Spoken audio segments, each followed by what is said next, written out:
I often talk about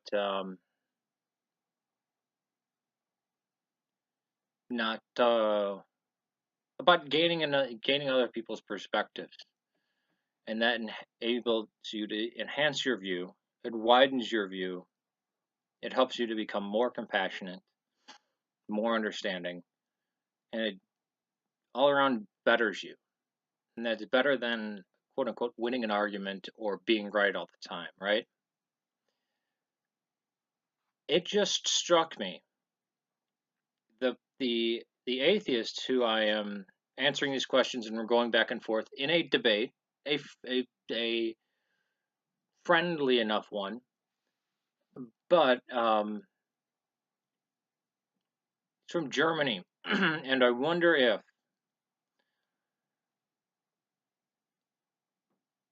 I mean, it must to some degree. The only homogenous societies that he's seen where it's homogenous and you have um, complete agreement on certain dogmas, doctrines, and rituals are the East Berlin, um, which was probably the most communist place because it was right up against the West, right? East Berlin and East Germany, um, which was more locked down than anywhere else in the Warsaw Pact or the Eastern Bloc, whatever you want to call it. I know those are two different things. It wasn't like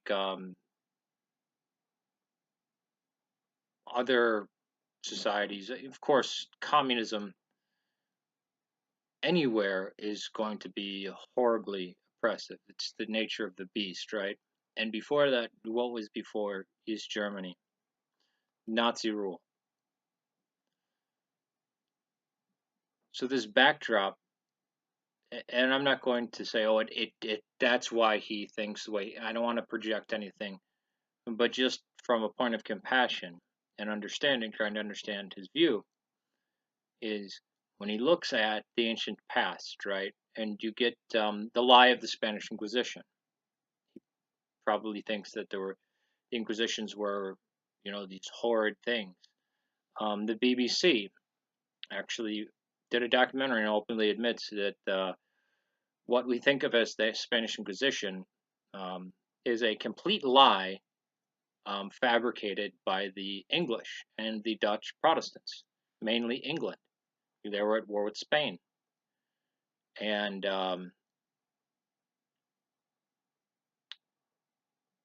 period we know as um, the Spanish Inquisition was actually the most enlightened, most modern courts in the world at that time,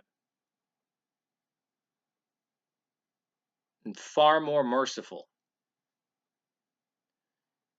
And that in the 350 years that you had the Inquisition, at most 3,000 people were killed.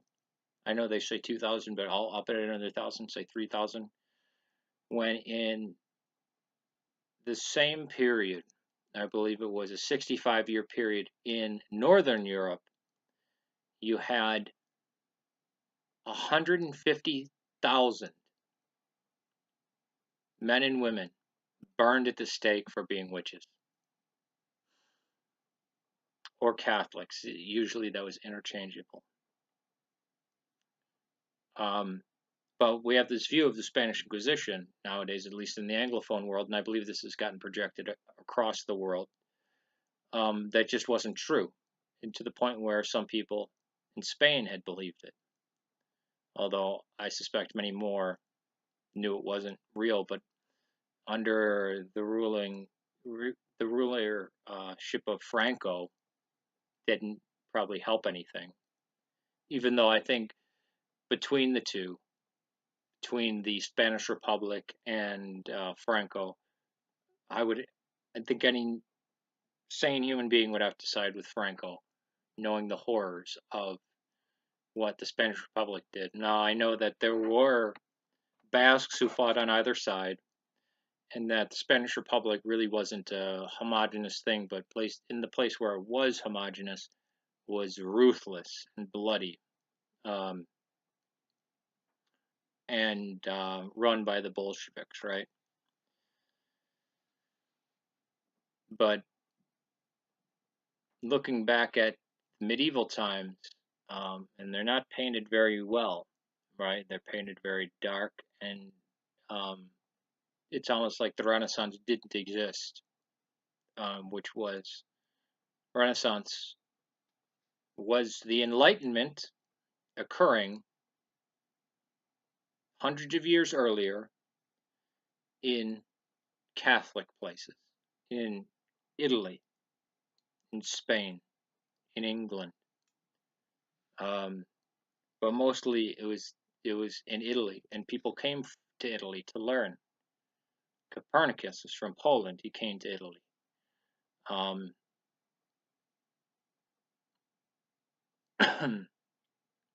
because Italy had the various little states that had vying cities in them, and you had Venice, you had the Kingdom of Two Sicilies, you had all these things, and in the center you had the Papal States, you had theological center of the world for a time, um, but you also had the places where, I mean, it was a sailing nation, especially the Venetian. That's why the Spanish, the English, the Dutch, the Portuguese all hired Italians to be captains, right? I believe even John Cabot and Henry Hudson were both, if I'm not mistaken, were both Italian.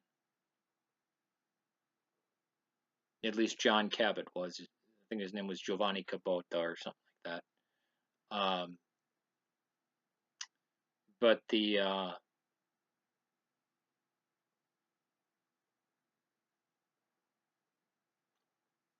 when this German atheist looks at ancient Christianity,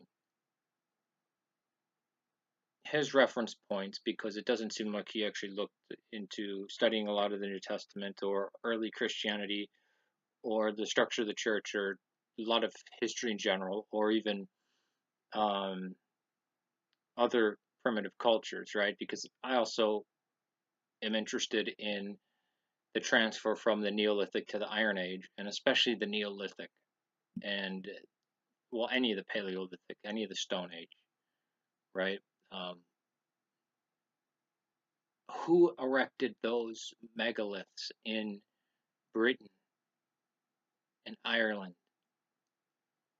and built those mounds, and why, and what were they thinking? That just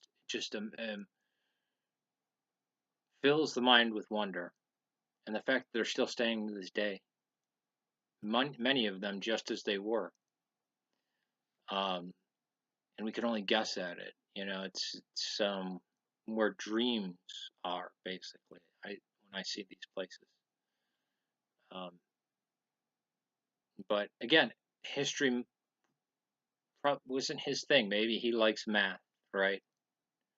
Maybe he likes any other topic other than history and other cultures, and because if you like history, you also are interested in, you dabble in anthropology, and you also have kind of you know fingers in some pies in archaeology, and you're talking to archaeologists as well as people in the humanities, and as well as anthropologists, and you know getting feedback of how they viewed this world at this time, uh, and the putting together of all that with the manuscript evidence, with the written history, is what gives us the whole view, as well as when books are written for the layman, right? A good book should include all of these things if it's trying to get history across. Um, the guy who wrote The Shadow of the Sword, again, names. Wow, I read his stupid book. But what is it? The Persian fire and the Byzantine one. Some of these were, mm, but he uses this. Does have the absolute liberal slant, right? The Europe is bad kind of slant, or you know how it is. The what comes out of the universities these days. But just from somebody that's not their thing. History is not their thing, right? And looking at other cultures is not their thing, nor is studying the early church or um, pre-Christian uh, Levant. Um, the church could look like, in caricature, not not much different from East Germany or the Nazi Reich. Um, and I didn't take that into account when responding to him, and maybe I should have. And I want to ask him, am I way off on this? Am I assuming too much?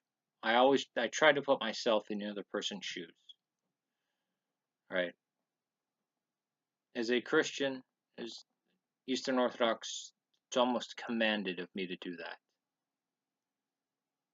right? Because we're not Gnostics. There's not the enlightened and then the peon. There's a gradual spectrum. Yes, there's the baptized and the unbaptized, but that doesn't affect the intellect, right? That just matters whether you're in the church or outside of the church. And many people who have baptism commit apostasy.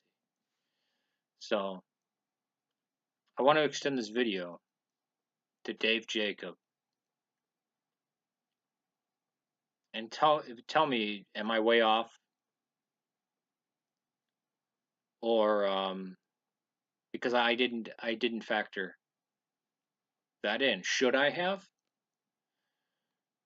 Peace to you.